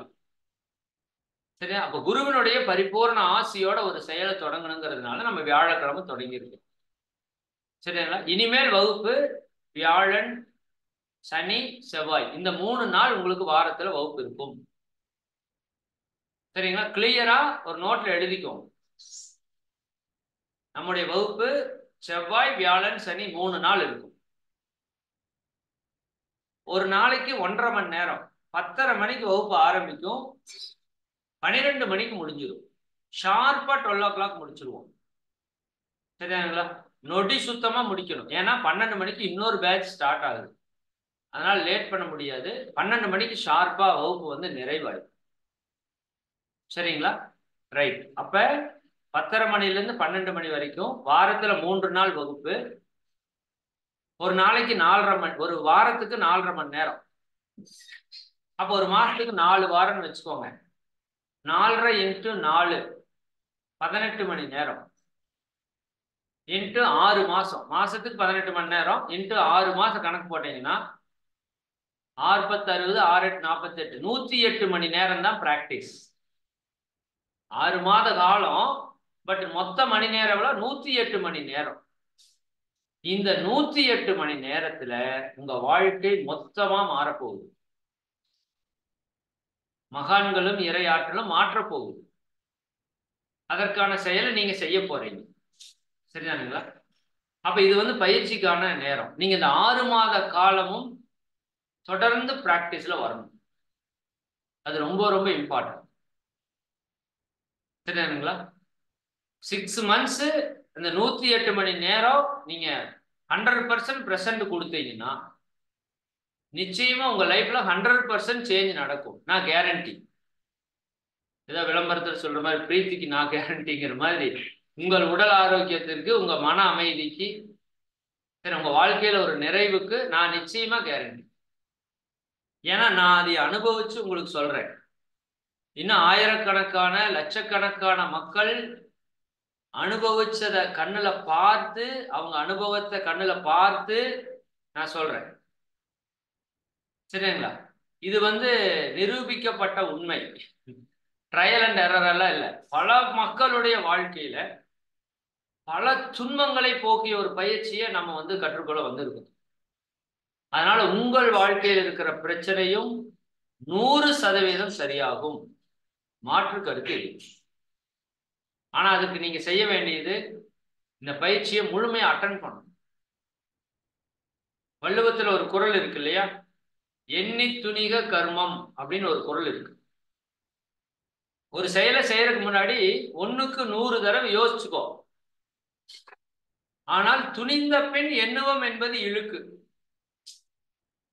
ஒரு வேலை செய்யறதுக்கு ஆரம்பிக்கிறதுக்கு முன்னாடி 1க்கு 10 தடவை யோசி. இது வேணுமா? இது முடியுமா? இது தேவையா? கேளுங்க, தப்பு கிடையாது. ஆனா இறங்குனதுக்கு அப்புறம் இது வேணுமா வேண்டாமா இந்த வேலை இருக்கக்கூடாது. அது வந்து தவறான செயல், இழுக்குன்னு சொல்றாரு.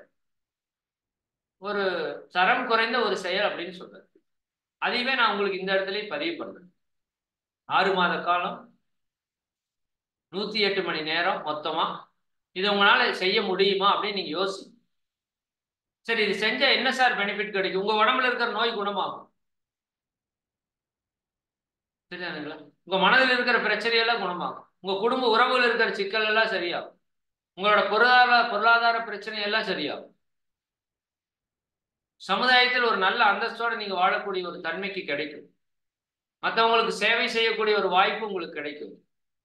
புண்ணியத்தை பெருக்கிறதுக்கு ஒரு வாய்ப்பு கிடைக்கும். உங்க சந்ததிகள் நீங்க நல்லா வாழ வைக்க முடியும். நீங்க நினைச்சது உங்க வாழ்க்கையில நடத்த முடியும். இதெல்லாம் முடியலைன்னா கடைசி 6 மாசத்துக்கு அப்புறம் நீங்க எங்கிட்ட திருப்பி கேள்வி கேட்கலாம். பட் ஆனா அந்த 6 மாசத்துக்கு நாங்க சொல்ற விஷயத்த சரியா பண்ணிட்டு வரோம். ரொம்ப கடுமையாவெல்லாம் ஒண்ணும் இருக்காது. ரொம்ப சிம்பிளா இருக்கும். போற போக்குல பண்ணலாம். ஆனா பண்ணணும். சரியா? நீங்களாம் பண்ணுவீங்கன்னு நம்புறோம். அதனாலதான் இது ஆன்லைன்ல வந்து நம்ம முழுக்க முழுக்க கட்டணம் இல்லாம இதை கொண்டு போய் மக்களுக்கு கொடுக்கணுங்கிறதுக்காக பண்ணிட்டு இருக்கோம். சரிங்களா? அதனால சிறப்பா பண்ணுங்க. சரி, இதுல வந்து ஜூம்ல வந்து ஒரு 500 பேர் வரைக்கும் தான் இணைய முடியும்.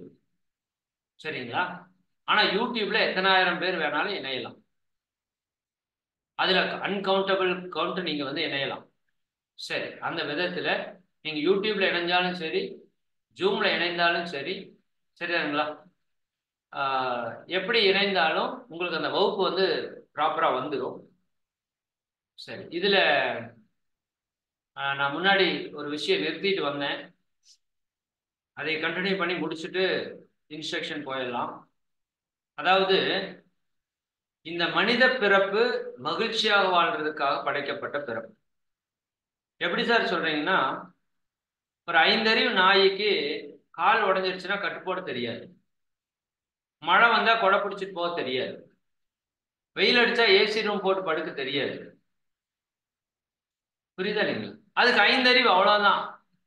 ஒரு இயற்கையில ஒரு துன்பம் வருதுன்னா அந்த துன்பத்தை எதிர்த்து அதனால போராட தெரியாது. உதாரணத்துக்கு ஒரு வரி குதிரை நீங்க டிஸ்கவரி சேனல்ல பார்க்கலாம். ஒரு ஆற்றை கடந்து போகும். அந்த ஆத்துக்குள்ள இறங்கி நடந்து நீந்தி அப்படி போகணும். அதான் வழி. 10,000 வருஷமா இல்ல பல்லாயிரம் வருஷமா இப்படிதான் நடக்குது. இப்ப அந்த ஆற்றுல வெள்ளம் வந்து அடிச்சுட்டு போற குதிரை உண்டு. அந்த ஆற்றுல முதலை பிடிச்சு சாப்பிடுற குதிரை உண்டு. உண்டா இல்லையா? சரியாங்களா? ஆனா மனுஷன் அப்படியா? ஒரு முறை பாக்குறான், ஆற்றுல போறான், அடிச்சுட்டு போறதை கவனிக்கிறான், உணர்றான், உடனே அதுக்கு ஒரு பாலம் போடுறான். இல்லாட்டி ஒரு கப்பல் எடுத்து அந்த தண்ணியில அவன் பாதிக்காம போற மாதிரி ஒரு அறிவை பயன்படுத்துறான். ஒரு மழை வருது, ஒரு கொடை பிடிச்சுக்கிறான். ஒரு வெயில் வருது, ஒரு ஷெட்டு போட்டுக்கிறான், ஏசி போட்டுக்கிறான். கால் உடையுது, எடுத்து ஆபரேஷன் பண்ணி சரி பண்ணிக்கிறான். யோசித்து பாருங்க மனித அறிவை. மற்ற எல்லா உயிர்களும் சந்தோஷமா இருக்குன்னு சொன்னோம்ல.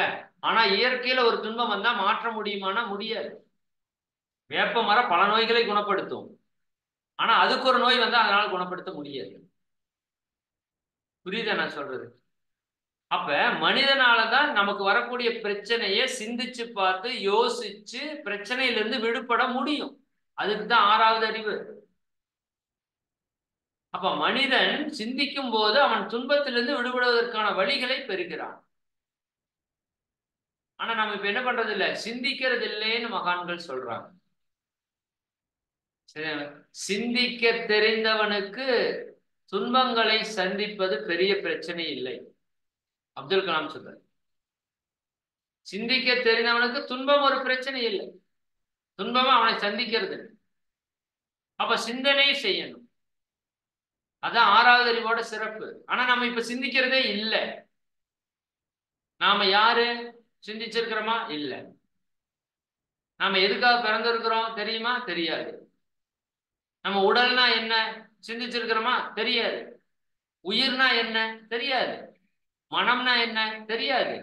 ஆன்மானா என்ன தெரியாது. குடும்பம்னா என்ன தெரியாது. தெரியாது. ஒண்ணுமே தெரியாது. எப்படி வாழணும் தெரியாது.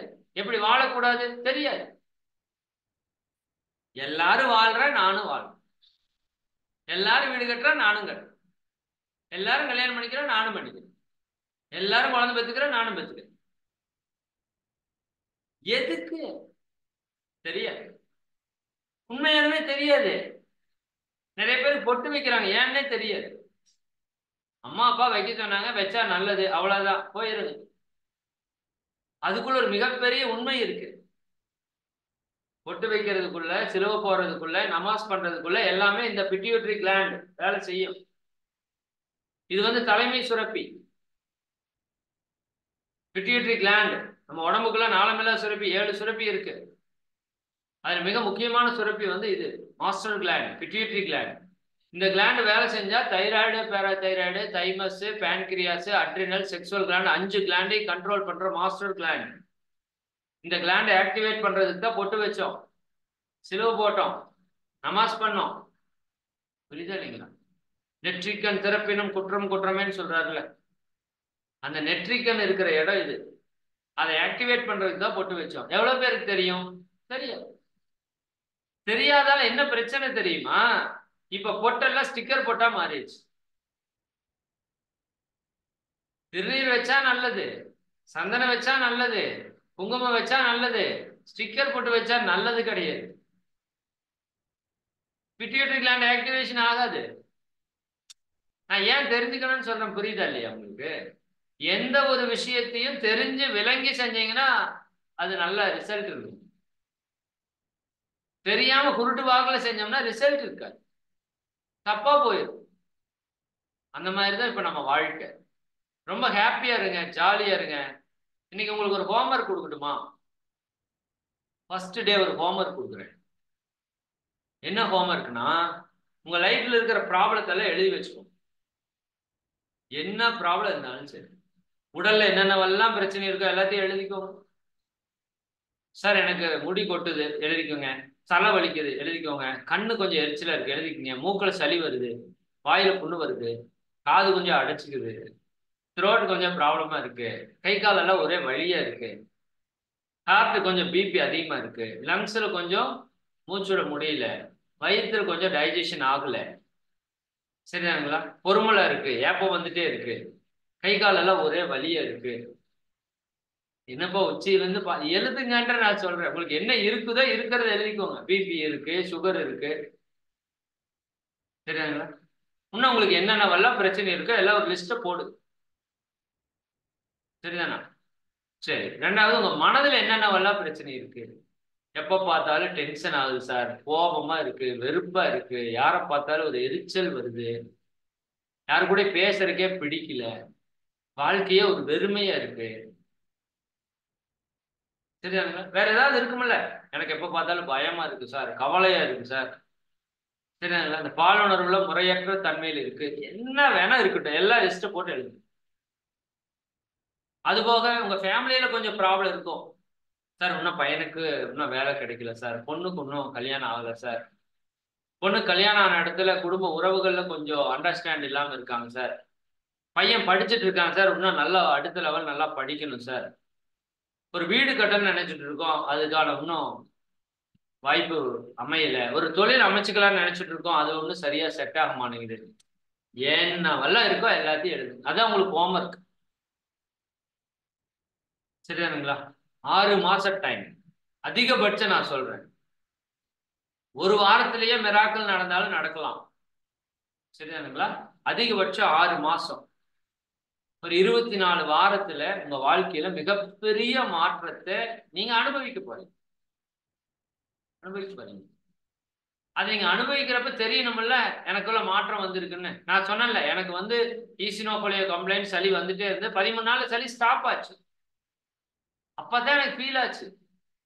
எனக்கு அது ஸ்டாப் ஆகி கொஞ்ச நாளைக்கு தெரியல,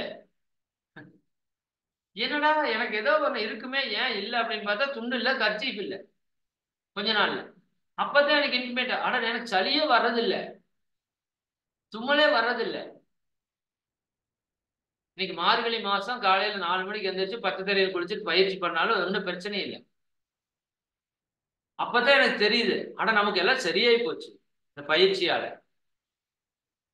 அப்ப உங்களுக்கு என்ன பிரச்சனை இருக்குன்னு தெரிஞ்சு 6 மாசம் கழிச்சு நீங்க எடுத்து செக் பண்ணணும். நான் ஏதோ இன்னைக்கு ஃப்ரீயா கொடுக்குறோம், கட்டணம் இல்லாம கொடுக்குறோம்னா ஏதோ ஏனோ தானோன்னு கொடுப்பேன்னு தயவு செஞ்சு நினைச்சிடாதீங்க. எனக்கு வேதாத்திரி மகரிஷி அவங்க சொன்ன அறிவுல நான் அதுல எடுத்துக்கொண்டதை உங்களுக்கு அப்படியே பரிபூர்ணமா கொடுக்குறோம். இதுல எதுவுமே ஒளிவு மறைவு இருக்காது. நான் இந்த 19 வருஷமா நான் கற்றுக்கொண்ட அந்த ஆன்மீக செய்திகள், சிந்தனைகள், மகான்கள் கொடுத்த பயிற்சிகள் எல்லாத்தையும் இந்த பயிற்சியில் கொடுக்க போறோம். ஆனால் இது கொஞ்சம் பேருக்கு சொல்லிட்டு நடத்துவாங்க, அப்புறம் ஏதாவது அடுத்த லெவல் வர சொல்லி பணம் கேட்பாங்க, வாய்ப்பே கிடையாது. ஆன்மீகத்தை பணத்துக்காக விற்கிறது அப்படிங்கிறது எனக்கு தெரிஞ்சு வந்து பாவத்திலேயும் பெரும்பாவம் நான் நினைக்கிறேன். சரிங்களா? ஏன்னா அந்த இறைவனை அடையிறதுக்கான ஒரு செய்தியை, அந்த யோகத்தை மகான்களுக்கு அந்த இறைவனே கொடுத்தான், மகான்கள் எல்லாருக்கும் சும்மா கொடுத்தாங்க. அதை நாம எடுத்து ஒரு பணம் வச்சு பண்றது அப்படிங்கிறது என்னை பொறுத்த வரைக்கும் 100% ஒரு பாவ செயலா நான் பார்க்கிறேன். அதனால இதுல வந்து நீங்க தெளிவா இருங்க, முழுமையான பயிற்சி உங்களுக்கு வரும். இன்னும் ஒரு படி மேல சொல்ல போனா நீங்க ஆசிரியர் வரைக்கும் கூட ஆகலாம். நான் இப்ப நடத்துற மாதிரி நீங்க ஒரு ஆசிரியரா கூட உங்களை மாத்திடுவோம், நீங்க ஒத்துழைப்பு கொடுத்தா சரி. சரி, ஆசிரியர்லாம் முதல் 2வது இருக்கட்டும். முதல் நீங்க உடல் ஆரோக்கியத்தோடு இருக்கணும், மன அமைதியோடு இருக்கணும், இந்த வாழ்க்கையை நல்லா சந்தோஷமா நிம்மதியா என்ஜாய் பண்ணி வாழணும், குடும்ப உறவுகள்ல இணக்கமா இருக்கணும். இதுதானே வேணும், வேற என்ன வேணும் உங்களுக்கு? அவ்வளவுதான், பெருசா ஒண்ணும் கிடையாது. அப்ப இது எல்லாவற்றிற்குமான பயிற்சி, அதற்கான விளக்கங்கள் எல்லாமே ஸ்டெப் பை ஸ்டெப்பா உங்களுக்கு வந்துட்டே இருக்கும். அந்த ஒரு 72 வகுப்பு, மாசத்துக்கு 12 வகுப்புனா 6 மாசத்துக்கு 72 வகுப்பு. அந்த 72 வகுப்பு ஒரு ஏணிப்படியில மேல ஏறி ஏறி ஏறி ஏறி போற மாதிரி. ஒவ்வொரு பயிற்சியிலையும் ஒவ்வொரு நாளும் ஒவ்வொரு பயிற்சி வந்து கொடுத்துட்டே இருப்போம். நீங்க சின்ன சின்னதா அதை அப்படியே பிராக்டிஸ் பண்ணிட்டே வந்துட்டே இருந்தீங்கன்னா உங்க லைஃப் டோட்டலா சரி. சரிதானுங்களா? அப்ப மனிதனால மாற்ற முடியாதது எதுவுமே கிடையாது. உடல் நோய் வந்தா மாற்றிக்கலாம், மனதில் குழப்பம் வந்தா மாற்றிக்கலாம், ஏன் மரணத்தையே கூட மாற்ற முடியும். சித்தர்கள் கேள்விப்பட்டிருக்கீங்கல்ல? உங்களுக்கான ஒரு நம்பிக்கைக்காக நான் அந்த வார்த்தையை சொல்றேன். முதல்ல நீங்க உங்களை நம்பணும், ஃபர்ஸ்ட் விஷயம் அதுதான். சரிதானுங்களா? நம்பினோர் கைவிடப்படார்னு கேள்விப்பட்டிருக்கீங்கல்ல? குருட்டுத்தனமா நம்ப சொல்லல, உங்களுக்குள்ள இருக்கிற ஒரு பெரிய ஆற்றலை நீங்க நம்பணும். இருக்கு. உங்களுக்குள்ள ஒரு பெரிய ஆற்றல் இருக்கு, பேராற்றல் இருக்கு. இறைவனே இருக்கிறான். இறைவன் தூண்லயும் இருக்கிறான், துரும்புலயும் இருக்கிறான். அப்ப உங்களுக்குள்ள இருப்பானா மாட்டானா? நான் கேட்கிறேன், நீங்க சாப்பாடு சாப்பிடுறீங்க, நீங்களா டைஜஷன் பண்றீங்க? அந்த இட்லியும் சப்பாத்தியும் பூரியும் நீங்க தான் ரசமா மாத்தி, ரத்தமா மாத்தி, சதையா மாத்தி, கொழுப்பா மாத்தி, எலும்பா மாத்தி, மஜ்ஜையா மாத்தி, உயிராற்றலா மாத்தி, கண்ணு மூக்கு காது வாய் இதெல்லாம் நீங்களா மாத்துனீங்க? இல்ல. ஒரே நிமிடம்.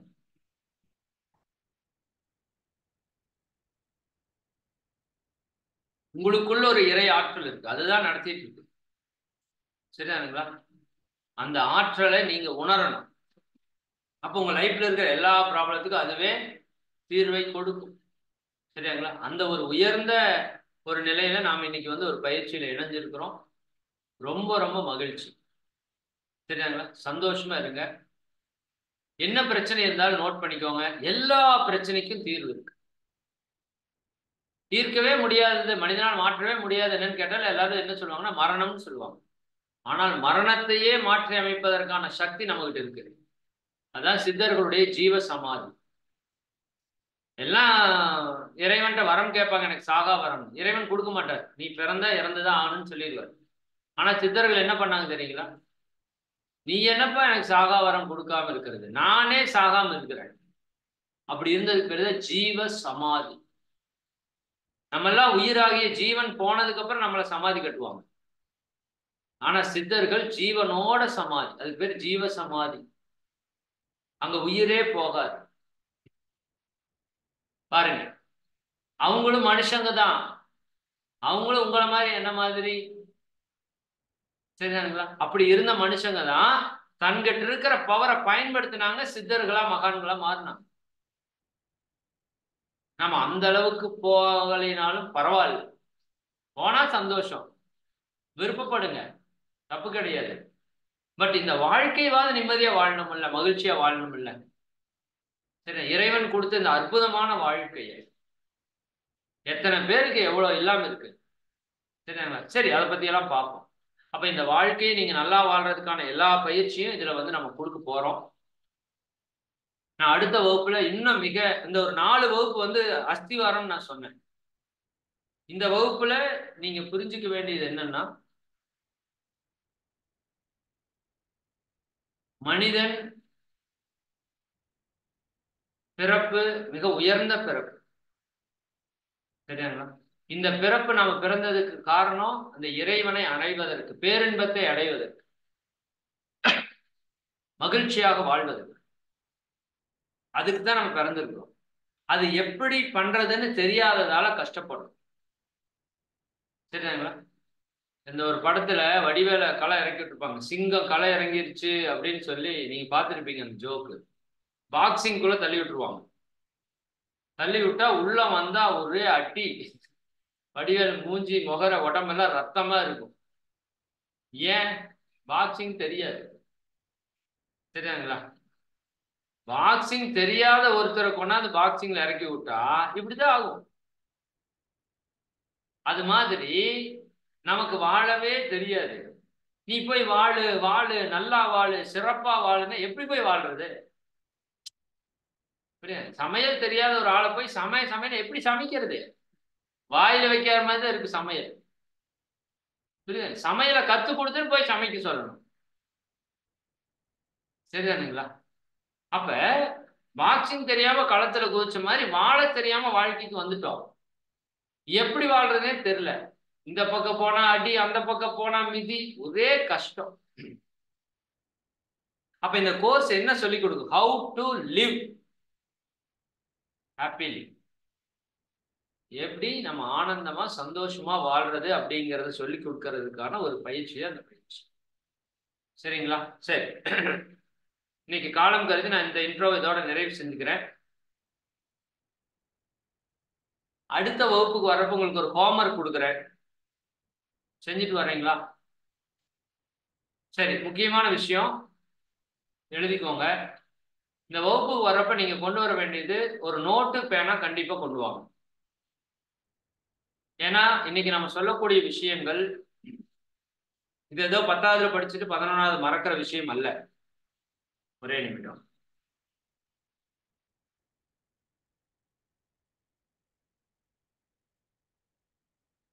இது வந்து 10வது படிச்சுட்டு 14 மறக்கிறது இல்லை. இன்னைக்கு நீங்க எழுதக்கூடிய விஷயம் உங்க வாழ்நாள் முழுக்க யூஸ் ஆகும். உங்க வாழ்நாள் முழுக்க இல்ல, உங்க பையன் பேரன் பேத்தி கொள்ளு பேரன் எள்ளு பேரன் வரைக்கும் அது யூஸ் ஆகும். ஏன்னா இதுதான் வாழ்க்கை, எல்லாரும் வாழ்ந்துதான் ஆகணும். புரியுதா இல்லைங்களா? அப்போ வாழ்றவங்க எல்லாருக்கும் வாழ்ற வரைக்கும் இது யூஸ் ஆகும். அப்ப நீங்க இதுல எழுதுற ஒவ்வொரு வாக்கியம் வேத வாக்கியம். நான் இப்ப சொல்றதெல்லாம் வேதங்கள்ல ஞானிகள் சொன்ன விஷயங்களை உங்க கூட ஷேர் பண்ணுங்க, நோட் பண்ணி வச்சுக்கோங்க. நல்ல ஒரு டைரி, பழைய டைரி கூட வாங்கி நீட்டா போட்டு எழுதி வைங்க. உங்க லைஃப் லாங் அது ஹெல்ப் பண்ணும். ஓகேவா? ஒரு ஹிண்ட்ஸ், ரொம்ப எழுத வேண்டாம், ஒரு ஹிண்ட்ஸ். எழுத தெரியாதவங்க விட்டுருங்க, கட்டாயம் இல்லை. பட் ஒரு வகுப்புக்கு வர்றோம், ஒரு அட்டன் பண்றோம் அப்படின்னா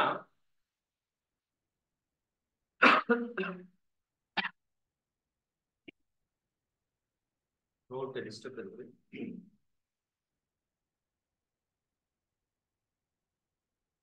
சரி, அப்போ ஒரு நோட்டு பெண்ணு கண்டிப்பா கொண்டு வாங்க. அதுக்கு அடுத்தது பாத்தீங்கன்னா உங்களுக்கு ஹோம்ஒர்க் என்ன கொடுத்தேன், உங்ககிட்ட இருக்கிற ப்ராப்ளம்ஸ் எல்லாம் எழுதுங்கன்னு சொன்னான்ல. சரி, அதையெல்லாம் கொஞ்சம் நோட் பண்ணிட்டு வாங்க. சும்மா உட்காந்து ஃப்ரீயா இருக்கிறப்ப, ஏன்னா நாளை மறுநாள் தான் நமக்கு வகுப்பு, சனிக்கிழமை தான், நாளைக்கு விடுமுறை. நீங்க ஃப்ரீயா இருக்கிறப்ப உங்களோட ப்ராப்ளம்ஸ் எல்லாம் எழுதுங்க. உங்களுக்கு என்ன ஏன்னா இந்த 6 மாசம் முடிச்சா உங்க பிரச்சனை தீரணும், அதுக்கு தான் வந்திருக்கீங்க. சரி, அப்ப பிரச்சனை தீர்ந்ததா இல்லையான்னு பாக்குறதுக்கு உங்களுக்கு ஒரு செக்லிஸ்ட் வேணும். விவேக் சொல்வார்ல, எப்படி இருந்தனா இப்படி ஆயிட்டேங்கிற மாதிரி, எப்படியோ இருந்தனா இப்படி இருக்கிறோம். சரி, நான் சாதாரணமா பனியன் கம்பெனியில ஒரு வேலை செஞ்சுட்டு இருந்த ஒரு நபர், திருப்பூர்ல. ஆனா நான் டிப்ளமோ படிக்கிறப்ப அப்துல் கலாம் சார் கையில சர்டிபிகேட் வாங்கினேன், ஸ்டேட் செகண்ட் மார்க் என்னோடது. அப்படி இருந்தேன்னு தெரிஞ்சாதான் இப்படி இருக்கிற உயர்வு எனக்கு தெரியும். அது தெரியலைன்னா உயர்வு தெரியாது. புரியுதா இல்லைங்களா? அப்போ நீங்க எப்படி உங்க ப்ராப்ளம் தெரிஞ்சு எப்படி உயர்ந்திருக்கீங்க தெரிஞ்சாதான் இந்த பயிற்சியோட உயர்வு தெரியும், இந்த யோகாவோட மகிமை உங்களுக்கு தெரியும்.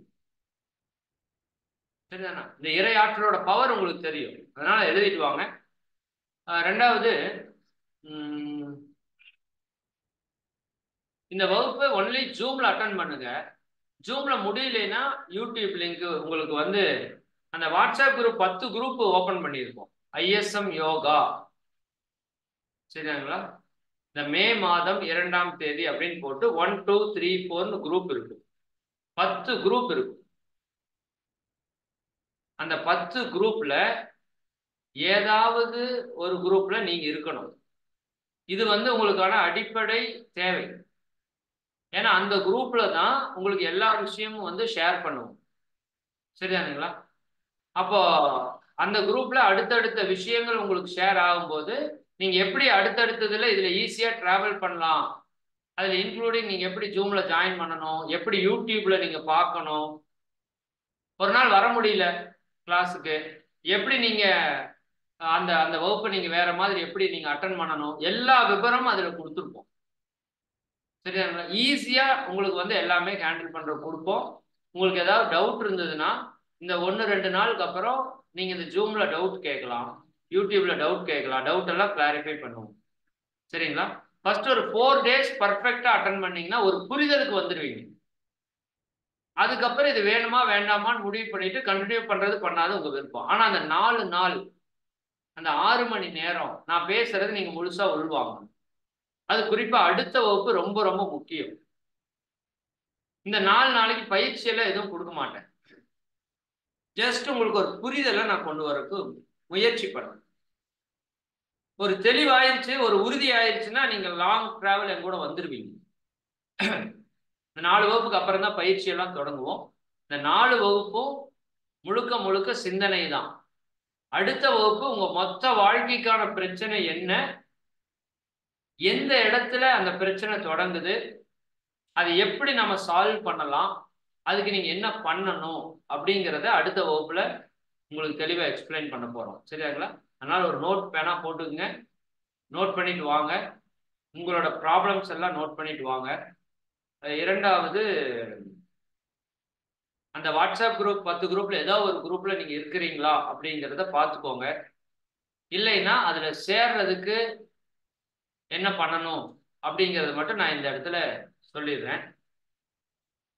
நான் ஒரு நம்பர் கொடுக்குறேன், அந்த நம்பர் நோட் பண்ணிக்கோங்க. நீங்க ஜூம் ஐடின்னு ஒரு நம்பர் போட்டிருப்பீங்க, 9944419909 99 444 199 009. இது என்னோட பர்சனல் கான்டாக்ட் நம்பர். ஜூம் ஐடியும் சேம் அதே தான். சரிதானுங்களா? இப்போ உள்ள இருக்கிறவங்க அந்த வாட்ஸ்அப் குரூப்ல நான் இன்னும் சேரல சார், நான் எப்படி சேர்றது அப்படின்னு கேட்டீங்கன்னா ஒன்றும் பண்ண வேண்டாம். ஒரு அரை மணி நேரம் கழிச்சு, 12 ஆச்சு இப்போ, ஒரு 12:30க்கு நீங்க என்ன பண்ணுங்க, இந்த நம்பருக்கு ஒரு வாட்ஸ்அப், இந்த நம்பரை உங்க போன்ல சேவ் பண்ணிட்டு ஒரு வாட்ஸ்அப் மெசேஜ் மட்டும் கொடுங்க. அதுல ஆட்டோமேட்டிக்கா ரிப்ளைல ஒரு மெசேஜ் வரும். அதுல இந்த யோக பயிற்சியில நீங்க சேர்றதுக்கான மெசேஜ் இருக்கும். அந்த குரூப்பை டச் பண்ணி ஜாயின் பண்ணிக்கோங்க. அந்த குரூப்ல என்ன வருதோ அதை ஃபுல்லா ஃபாலோ பண்ணிட்டு வாங்க. சிம்பிள். சரிங்களா? இவ்வளவுதான். இன்னும் ஒன்னே ஒண்ணு சொல்லி நிறைவு செய்யறேன். இந்த 4 நாளைக்கு பேசிக்கா இருக்கும். ஓகேங்களா? இந்த வாரத்துல இன்னைக்கு சனிக்கிழமை, அப்புறம் செவ்வாய் வியாழன் வரைக்கும் பேசிக் கிளாஸ் தான் இருக்கும். அதற்குள்ள உங்களுக்கு தெரிஞ்சவங்க யாராச்சியே சொல்லி அவங்களை இதுல இணைக்க முடியும்னா நீங்க செய்யலாம். இந்த ஒரு 4 வகுப்புக்கு. அதற்கப்புறம் புதிய அன்பர்களை இணைக்க மாட்டோம். நல்லா மனசுல வச்சுக்கோங்க. இந்த 4 நாள்ல உங்களுக்கு தெரிஞ்சவங்க யாராச்சுக்கு இந்த மெசேஜ் சொல்லி, இந்த மாதிரி ஒரு கோர்ஸ் நடக்குது, நீ வீட்டுல இருந்தே கத்துக்கலாம், வேலைக்கு போறதா இருந்தா சாயங்காலம் நீ வந்து கூட யூடியூப்ல பாத்துக்கலாம், அல்லது நீ அதிகாலையில் எந்திரிச்சு கூட யூடியூப்ல பார்க்கலாம், இதற்குன்னு தனி நேரம் ஒதுக்க வேண்டாம், முடிஞ்ச வரைக்கும் இதை நீங்க அட்டன் பண்ணி அவங்க நல்லா இருக்கணும்னு நீங்க நினைக்கிறவங்க எல்லாத்துக்குமே அந்த 10 வாட்ஸ்அப் குரூப்போட லிங்க் உங்க எல்லாரும் குரூப்லயும் அனுப்புவோம். அதை எல்லாருக்கும் ஷேர் பண்ணுங்க. இந்த ஒரு 4 வகுப்புக்குள்ள எத்தனை பேரை இணைக்க முடியுமோ இணைச்சுக்கோங்க. ஏன்னா அடுத்த வகுப்பு இன்னொரு 6 மாசம் கழிச்சு தான் தொடங்குவோம்.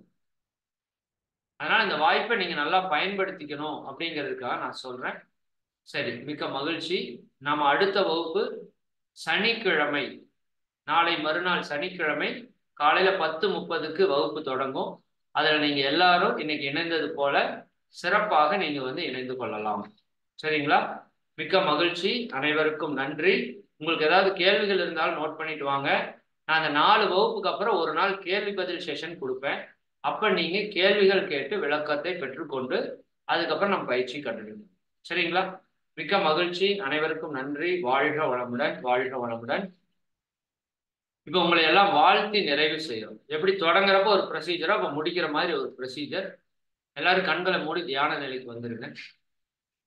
இன்றைய இந்த யோக பயிற்சி துவக்க நிகழ்விலே கலந்து கொண்டுள்ள நீங்களும் உங்கள் அன்பு குடும்ப உறுப்பினர்கள் அனைவரும் எல்லாம் அல்ல அருட்பேராற்றலினுடைய கருணையினால் உடல் நலம், நீலாயுள், நிறை செல்வம், உயர்ப்புகள், மெஞ்ஞானம் ஓங்கி இறை உணர்வு, அறநெறி, கல்வி, தனம், தானியம், இளமை, வலிவு, துணிவு, நன்மக்கட்பேர், அறிவில் உயர்ந்தோர் நட்பு, அன்புடைமை, அகத்தவம், அழகு, புகழ், மனித மதிப்புணர்ந்து ஒழுகும் பண்பு, பொறையுடைமை எனும் பேறு 16 பெற்று பெருவாழ்வு வாழ்க. வாழ்க வளமுடன், வாழ்க வளமுடன், வாழ்க வளமுடன், வாழ்க வளமுடன். அனைவருக்கும் நன்றி.